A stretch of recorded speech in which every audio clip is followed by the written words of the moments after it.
Hey Ninja Writers, so this is a quick, well, maybe not so quick, but a look at a sample research essay. And I'm not sure, it depends on when I put this on the schedule.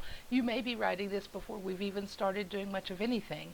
And so remember, this is a final draft. This is after, the student's gone through all the steps, gotten feedback from me and everything. So it's an example of what we're aiming for. You've got a lot to learn along the way. If you're watching this once you've done all that, then this is that reminder. This is a very important time to stop and listen to one of these, read one of these, and really think about the tone, the voice, and all those details, okay? So either way, it's always good to start out, whatever you're writing, looking at a sample when you start, a good one, and then as you're finishing to look at a sample too, so that you have that perspective on both sides. All right? So let's just take a look. Okay, so from kelli.ninja, you can go to 1302 and the research page, and you'll end up there. There's a number of links to some readings we're doing, some we're not. Other stuff, if we're not doing it and you want to, go check it out, it's helpful. But at the bottom of the research page, the 1302 research page, are the samples. And you can get to that to kelli.ninja. Just remember it's kelli.ninja/research. And I'll put a link in the description. So there's sample topic question, pre-writing, or sometimes I call it half annotated bibliography, the annotated bibliography, and then final essays. And some of these have, like this, the video walkthrough. Some of them are just the text itself. So we're going to take a look at this one. And so this is Rudy Pennington's essay, Dying to be Beautiful. And make sure you're paying attention to the format rules and formatting according to current standards. So let me just dive right in. I'm going to read a paragraph and then I'll talk about what's in it, and read a paragraph and talk about what's in it. Dying to be Beautiful, the effects of media on women and young girls. In this economy that revolves around consumerism, marketing products to the masses through popular media is a dependable method to assure sales. However, marketers are not only selling products through advertisements, they are selling ideas. One set of ideas in particular is the Anglo-centric standards of beauty that are dominating Western culture. According to experts in the field, the image of women in advertising today is worse than ever. The pressure on women to be thin, young, and beautiful is more intense than ever. Ultimately, it has led to an increase in body image negativity, low self-esteem, and eating disorders in women and girls as young as 8 years old. Understandably, men are just as susceptible to the effects of advertisements. However, research shows that women spend more time and money on beauty and are at an exponentially greater risk for anorexia and bulimia. The image of women in advertising today portrays an unrealistic and unattainable standard of beauty that is both physically and psychologically detrimental to the well-being of women and young girls. So there are a couple of things to note. Remember, there is, first of all, notice she's not using like crazy big words. She uses unattainable, she uses exponential, anorexia, bulimia. Like those are just kind of like some of the most kind of, maybe I wouldn't use that in my everyday talking words, but overall it is a plain, straightforward language. We are learning to write for a general research paper. I'm not teaching you in your field. As you go into your field, you will read at a higher level and you write at a higher level. Now I'm asking, or have asked you, to use journal articles, which are written at that much higher level level. So we're reading those, we're learning how to read them and how to kind of take information from them, but we're not writing at that level. So those journal articles, while they do give you some examples of the way to write by using the citations, their signal phrases, attribution according to so-and-so says, those kinds of things, they're not the exact example of how you're writing. When you start writing in your field, then you focus on getting better and better at writing at that level, and it depends on how far up you go in your field, okay? So for this paper, we are writing a formal paper. No I, me, my, you, your. Everything Rudy wrote there, we know. That's what she thought, right? But she didn't have to say, I think this, because we know that, right? The only time she needs to tell us who thinks something is when she's using a source, okay? The other thing to notice is let's check out her very last sentence in this paragraph. The image of women in advertising today portrays an unrealistic and unattainable standard of beauty that is both physically and psychologically detrimental to the well-being of women and young girls. That's her thesis. And that's where you want your thesis, at the end of your first paragraph. You need to be saying, look, I read this research and here's what I'm saying about it. I'm making a point. And where do you figure out what that is? It goes back to your topic question, or what your topic question has become. It may be that after doing research it's kind of changed a little bit. So if that's the case, think about, well, if you were sending me the topic question, what question would you ask? When you answer that, that's your thesis. Let's look at Rudy's. Check it out.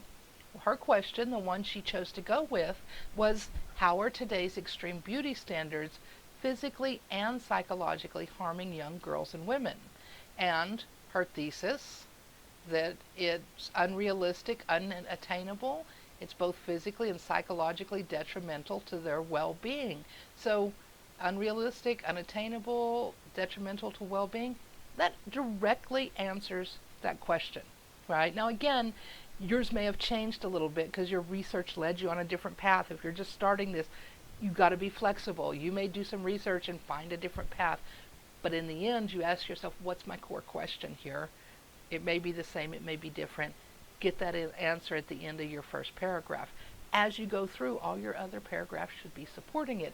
Once you're done with your paper, go back and look at that sentence again and look at the body and conclusion. Do they still match up? It's a lot easier to shift that thesis if, as you wrote, you kind of clarified ideas and maybe kind of narrowed or focused even then. It's a lot easier to change that one sentence than the whole paper. Okay? So that's what goes into your introduction. Get people in there. I don't know what you were doing before you were watching this video. You don't know what I was doing before I started reading that paper. You don't know what your readers are doing.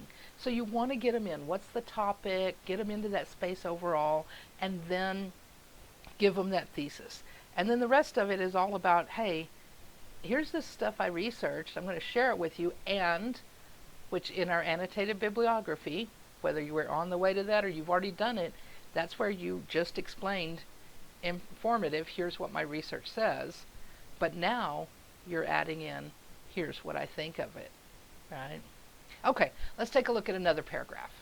It has been said that beauty is in the eye of the beholder, but there's also scientific validity that supports how humans and other species perceive and judge beauty. According to Fang, boom!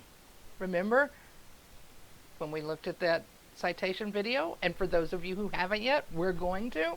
When you give an author's name, and you only use last names in APA, unless you have two of the same, and if you do, I'll help you out, you put that date right after that. Boom, just like that. You put the year that it was published in parentheses, and if there's no year, ND. Okay? So Fang, now when I'm reading it, I'm not going to read that date, but you put it there. Whether you read it out loud or, in your mind or not, you can skip over it when you're reading to get the feel for the sentence. So, according to Fang, an undergraduate of human biology at Stanford University, symmetry has been scientifically proven to be inherently attractive to the eye. Now, in the newer APA, we would put a citation here, and you'll see that or have seen that in your other videos and lessons. Fang's, now, we just said it here, same paragraph, same date, we don't have to repeat it. Fang's since it's in our sentence, Fang's peer-reviewed science journal article, Looking Good, The Psychology of Biology and Beauty, discusses multiple experiments that test the theory of symmetric beauty. For example, Johnson, a professor of psychology at New Mexico State University, created a survey in which viewers would rate a series of facial images on a beauty scale of 1 to 9. The photos with the highest rating were all symmetric. Fang and Howard, so here's a citation again, the senior editor of the Huffington Post, both report that humans are not the only species that seeks out beauty and symmetry. According to scientists, female swallows, for example, prefer males with longer and more symmetric tails, while female zebra finches mate with males with symmetrically colored leg bands. In Howard's YouTube video, The Science of Female Attractiveness, some research suggests that during mating season, male and female flamingos will apply natural oil on themselves to attract the opposite sex by bringing out the pink of their feathers. Howard parallels this to the act of applying cosmetics to appear more appealing to the opposite sex. Moreover, Fang's research states that the rationale behind symmetry preference in both humans and animals is symmetric individuals have a higher mate value. Scientists believe that this symmetry is equated with strong immune system. Thus, beauty is indicative of more robust genes, improving the likelihood that an individual's offspring will survive. Although there is sound scientific proof that justifies our perceptions of beauty, something in history caused modern society to change its definition of beauty.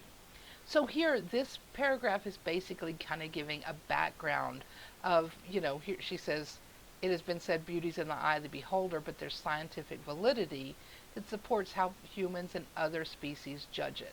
And so what she's doing there, she's starting off a topic sentence. Look, I'm just going to give you this kind of overview. And that's often what happens in your second paragraph of a research paper. Not always, but you may find I need to give people a little background or a little context. And so here she's given us kind of in the kind of natural world, right? Here's how some of the ways beauty's judged, right? And then in that last sentence she said, but look, we've kind of gone off the rails. So now she's leading to her main topic, which is what's the problem? Okay, and again, with all the citation stuff, we're going over that and looking at that. So if you're just starting, we're going to learn it. If you're at the end and something looks weird there, one, Rudy was writing under APA 6, so some of the sections, she should have sections or paragraph numbers in those citations after her quotes. She doesn't have, but otherwise, those other things, if you're not sure about those, go back and look those up. Ask me questions if you're not sure. All right, let's move on. Examples of great beauties are recorded through history, but so are the serious implications of the perceptions of beauty. In ancient Greece, Helen of Troy, a very beautiful Spartan queen who was celebrated in her time for her physical perfection, is said to have caused the Trojan War. In medieval times, Guinevere, the beautiful wife of King Arthur, is said to have caused the downfall of Camelot because of an adulterous affair she had with Arthur's chief knight, Sir Lancelot. And so these things are all, that's like kind of common knowledge, right? You'll find that in a bunch of places. Most people kind of know that kind of thing. In more recent history, skin color plays a major role in society's concept of beauty. Colorism, which is defined as the discrimination against individuals with a dark skin tone, in the African American community originated during the 1800s when slavery was prominent. In the article, Dark Skin versus Light Skin, the Battle of Colorism in the Black Community, Campbell, boom, right there's the date, a journalist for Odyssey, and this is the name of the journal, it's an online journal, she's got it in italics, explains that the animosity that existed and still exists between dark-skinned and light-skinned individuals started because slaves with lighter skin were shown preferential treatment by their slave owners and were granted certain privileges, such as working and living in the house, as opposed to working in the field and living in the far less desirable slave quarters. Even after the abolition of slavery in the U.S., educational institutions, clubs, and other organizations within the African American community would determine who was worthy of attending college or being granted access to exclusive clubs by administering the paper bag test. This was done by comparing skin color to a brown paper bag. Anything darker than the bag was deemed unattractive. Unfortunately, this test is still perpetuated over social media today. The lighter skin color is still a modern definition of beauty. At the turn of the century, feminism was on the rise, advocating for the empowerment of women and challenging of traditional gender roles. When Victorian dresses went out of style and the roaring 20s brought the hemlines of the flap up in I'm sorry, and the roaring 20s brought the hemlines of the flappers. According to the article, 100 years of shaving ads show how we've been tricked into going hairless by Komar, a writer who specializes in body positivity. A lot more seemingly innocent hair was exposed. And with that, a new idea of the problem arose. The answer to the problem would be the lady razor, which was invented in 1915 by Gillette.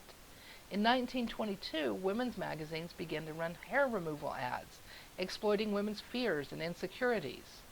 From this point in time to present, women were forced to believe that being hairless was synonymous with beauty and femininity.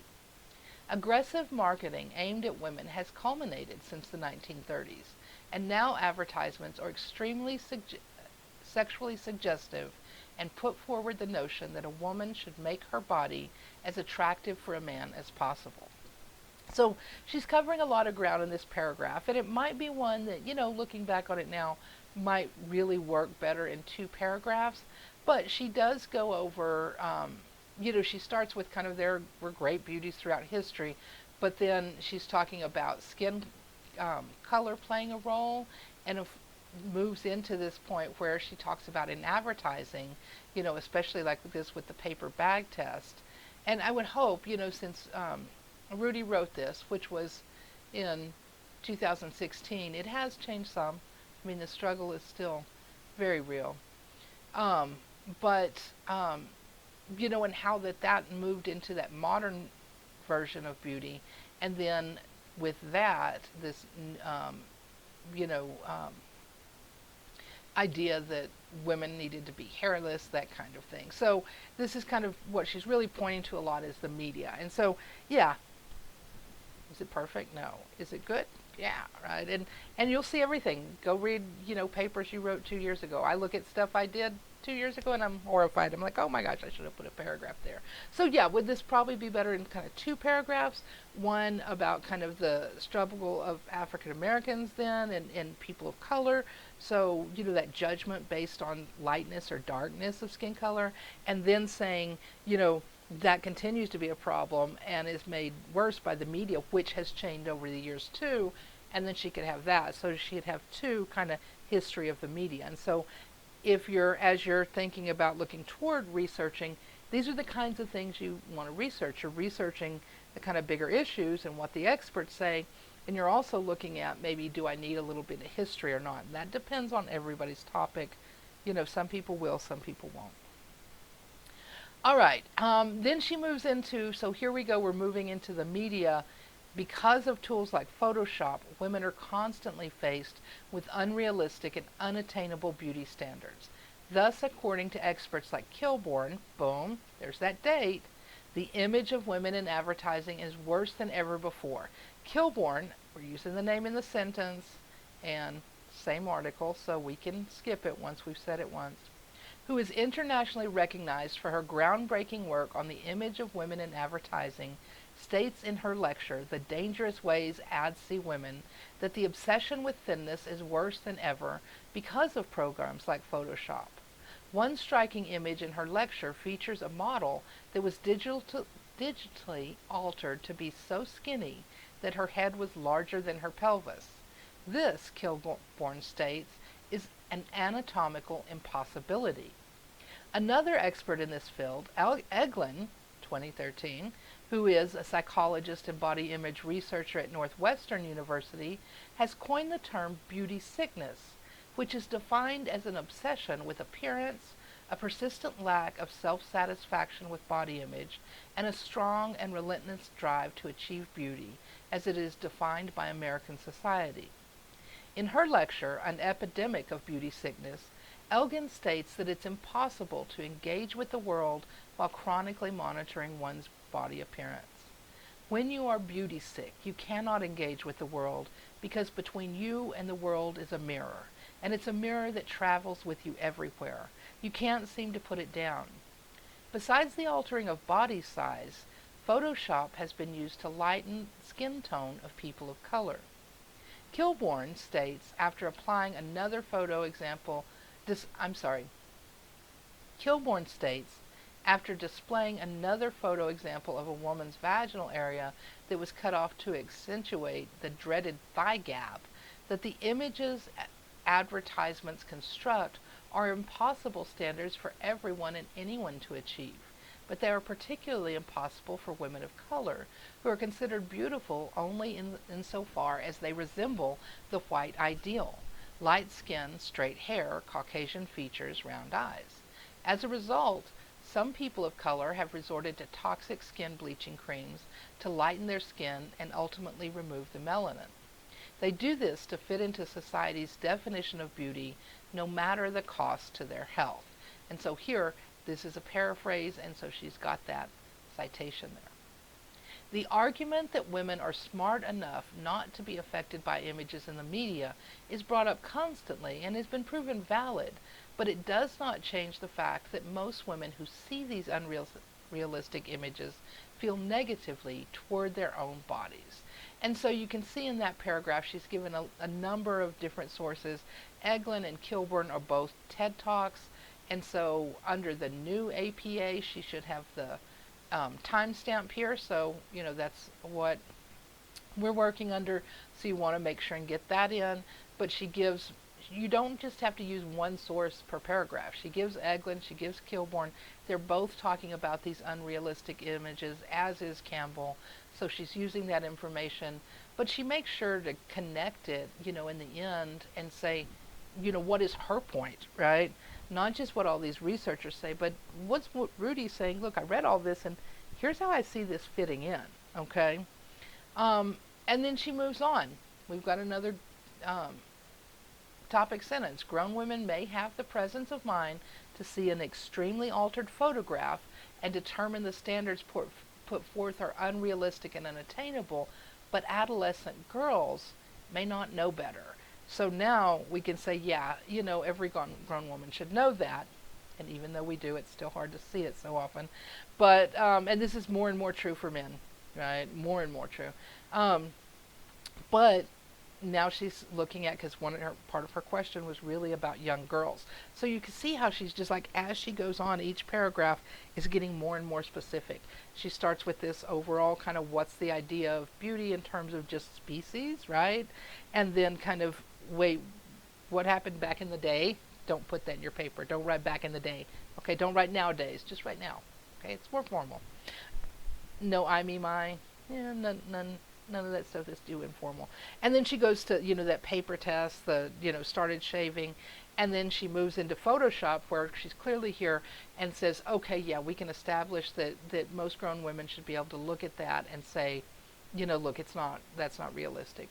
But now she moves on to adolescence, which is really her focus. And so let's see, she says, negative body image in adolescent girls, according to the National Association of Anorexia Nervosa and Associated Disorders, and here she's got that ND. She doesn't have a date, but she's still got to tell people. They didn't put a date on their website when they put this up there, but she still tells people no date, okay?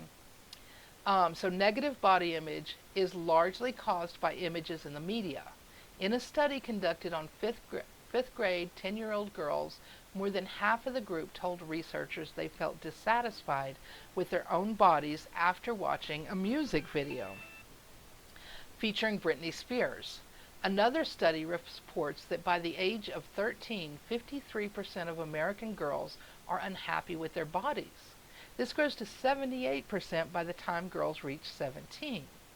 As a result of negative body image, 8 million or more people are diagnosed with an eating disorder in the U.S. Consequently, more than 90% of those afflicted are adolescent and young adult women. And so there she's got remember that if you don't have an author, who's the organization, if it's a school, if it's whatever it is, that's the author. So it may not be a person, it may be group or organization. Unfortunately, body negativity is not the only danger that threatens young women. More often, young women are sexually objectified in advertisements. Kilborn states in her lecture, and look, new paragraph, we've already mentioned Kilborn, but boom, we got to have that date. Kilbourne states in her lecture that we basically allow the nation's youth to be sexualized through images in the media, but in turn do not educate them about sex. Children are getting a very powerful and very damaging kind of sex education from the media and popular culture. Even though the United States is the only developed nation in the world that doesn't teach sex education in its schools. Girls are encouraged to objectify themselves and obsess about their sexual appeal and appearance at very young ages. These messages shape their gender identity, sexual attitudes and behavior, values, and their capacity for love, connection, and healthy relationships well into adulthood. So here again, she's given us like some really amazing statistics, and so what, and facts. What do these things have to do with anything? Well, these are part of how our ideas and our views are shaped. And then she moves on to media messages about sex and sexuality often exploit women's bodies and glamorize sexual violence. And this is perfectly demonstrated in the popular novel by James. Gray, 50 Shades of Gray, is told by Christian. So Rudy came to me and said, okay, well, I want to use one of the 50 Shades of Gray books, which I've never read. Okay. It's not my cup of tea, okay? But she said it's a perfect example in her view. And so I said, cool, definitely use it. So you can have research that's historical. You have research that, as we've seen, has statistics and facts, the views of experts. But you can also have something that's an example of this thing. So if you're researching something that goes on now, then some of your research may be an example of it. And as popular literature reflects some of popular thinking and definitely popular culture, 50 Shades of Grey books reflect part of that. And so there she's going to use that. I mean, she could have used, actually she does later, uses a song, right? Because music reflects our ideas of beauty and things like that. So let's check it out. Although the 50 Shades of Grey novels have gained a considerable amount of success, having sold over 100 million copies worldwide and set the record in the United Kingdom as the fastest selling paperback of all time, the franchise has also come under a barrage of criticism, deemed by feminists to be one of the most offensive books to ever been published. Critics and readers have castigated James mercilessly for controversial themes in her first three novels that glamorize sexual violence and romanticize domestic abuse. James' fourth novel, Grey, a retelling of the events of the first book in the series by the male character, introduces a whole new spectrum of offensive themes by objectifying the female body and perpetuating Eurocentric beauty standards. In one particular instance, Christian's inner dialogue states, "She's wearing a little makeup. I remember when she first fell into my office how ordinary I thought she looked. With a little makeup and the right clothes, she's a goddess." And so there we have that full author date, location, James, 2015, in the P for page, and then 200.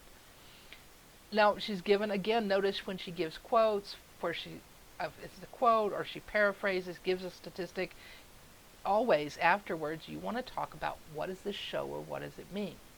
Statements such as these carry the implication that women are only beautiful when wearing makeup and body contouring apparel.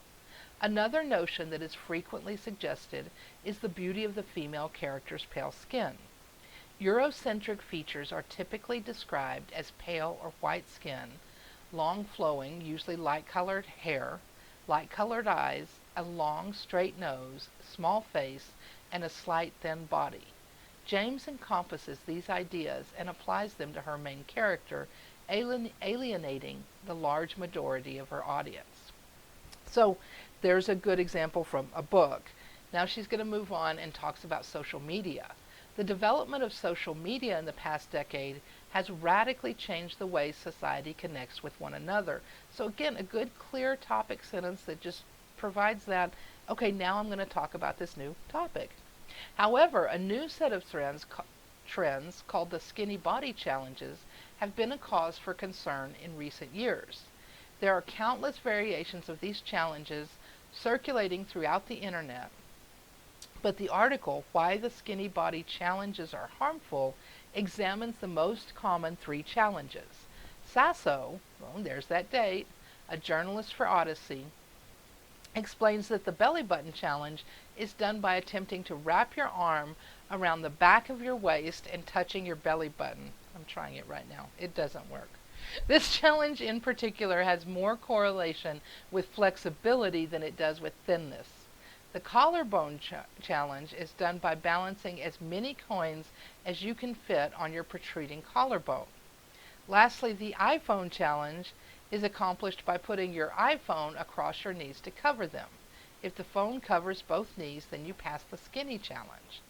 In a separate article, Miller, a journalist for New York Daily News, notes that the Bikini Bridge challenge started as an internet prank, but could do lasting damage by giving people with eating disorders a dangerous new goal to obsess over. The Bikini Bridge challenge is a gap created between a woman's bikini bottoms and the concave stomach when she's lying down in a two-piece. Sasso, Miller, and many healthcare professionals adamantly express that these challenges do not define one's worth or beauty, and they strongly encourage young women to ignore these fads. According to Quen, a journalist for Mike, in yet another article that focuses on the damage inflicted by the body challenges, not all of these are specific to body appearance. One challenge in particular that has caused the most concern is the panty challenge. Ultimately, the goal of the panty challenge is for the wearers to snap a photo of their underwear after wearing them all day and show no vaginal discharge. The lack of discharge is meant to imply that the girl engaging in the challenge has a clean vagina. Although body challenges are discouraged and considered dangerous to the health of the participant, the panty challenge has caused extreme concern in professionals who have been made aware of the fact that a great number of women and young girls know very little about about their bodies and vaginal health. And so those are just horrifying things. Please, if you find any of those okay, remember, our bodies aren't made to do those things. Okay, they're just not. And what we see in the media is not a reality. And for those people who are really like that, they're like, models, images like that are 5% of the genetic set out there, right? So they're already part of a very few people. They're like genetic freaks. I'm not saying they're bad, okay, but I'm just saying they're genetic anomalies, literally. And then with Photoshop and things like that, they're even them. Even these people who, like, we may picture and say, oh, they're perfect, quote unquote, even they are Photoshopped. So just realize there is a difference between what we see and what's reality. I am a big fan of Louise Penny, who writes these mystery novels. And one of the things one of her characters said one time that has always stuck with me is, don't believe everything you think. Just true. I've thought a lot of crazy things, and I'm like, no, that's not right. So, just because you see it, it's not real. All right, let's get to wrapping this up. She's going to talk about figures in the media, such as music, artists, actors, television personalities, have a tremendous influence over their fans. Alan, an English singer and songwriter, has used her music as a platform to speak out against modern mainstream beauty standards and consumerism.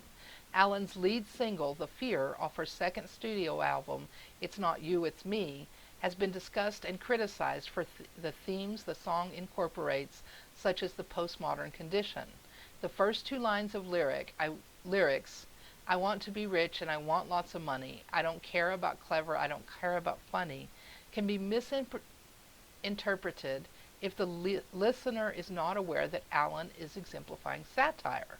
Since today's popular culture typically emphasizes the importance of physical beauty and financial success. In the second stanza, she writes, I'll take my clothes off and we'll be shameless, 'cause everyone knows that's how you get famous. These lines are a perfect example of sexual objectification of women in the media. Advertisements that feature women with little to no clothing and celebrities who become famous for making sex tapes are more often glorified than they are scrutinized for the implications they cause. Finally, the last two lines of lyrics in the second stanza state, "Now I'm not a saint, but I'm not a sinner, and everything's cool as long as I'm getting thinner," which ties into the theme that people are more concerned with their outward appearance, namely their weight, than they are with intellectual or even moral attributes. Alan's song invites listeners to ask what exactly the fear is. Although it's not explicitly defined, another artist makes similar connections between fear and consumption. While being interviewed by Moore, a filmmaker, for the widely viewed and controversial documentary Bowling for Columbine, Marilyn Manson states that if society is kept in a constant state of fear, they will consume the products that are marketed toward them. You know, time changes things. Marilyn Manson is, of course, now, I am not sure if he is simply alleged to have sexually harassed or more women. So that doesn't make his statement untrue, right? So just a note there. Let's see. When it comes to the argument regarding the image of women in advertising, some will argue advertisements and marketing that feature an artificially constructed image of the human form cause more harm to the psyche than they do good. Others will argue that the innovation of marketing revolutionized capitalism and consumerism is vital to our way of life. Yet others will choose not to argue at all and claim they are exempt from the influence of advertising. However, that is just not the case. Whether they are aware of it or not, the influence of advertising is quick, cumulative, and for the most part subconscious. And so there, bing, Kilgore, and there's the date. And now, under the new APA, we would also have location. It is impossible to escape the influence of advertising, and moreover, the influence of advertising is having a very real, very dangerous effect on women and young girls who are exposed to them. Experts such as Elgin suggest that to turn the tide against the effects of beauty sickness, society must invest less in beauty. That means that if watching shows like America's Next Top Model and reading magazines like Cosmo make people think more about their appearance, they should stop watching and reading them. Companies like Aerie, that have chosen to hire more racially diverse models and have ceased to use Photoshop to alter their images, are paving the way toward creating a more positive body image in women of all ages. Hopefully, this type of forward thinking will revolutionize the way women in advertising are portrayed in the future. So in the end, she wraps it up, and this is substantially longer than I'm requiring now. But in the end, she wraps it up by saying, look, I mean, she gives us the counter things. You know, people argue this, people argue that.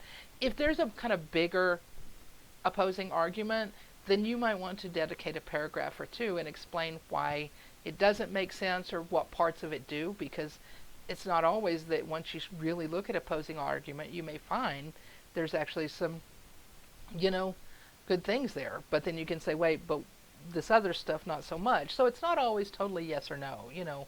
I'm right and they're wrong. Not always. But she does that, and then she says, look, there are other companies. I mean, we're going to have to learn to put stuff down. It's not a total solution, right? She just says, look, these are some of the things we can do now, but we've got to keep working on it.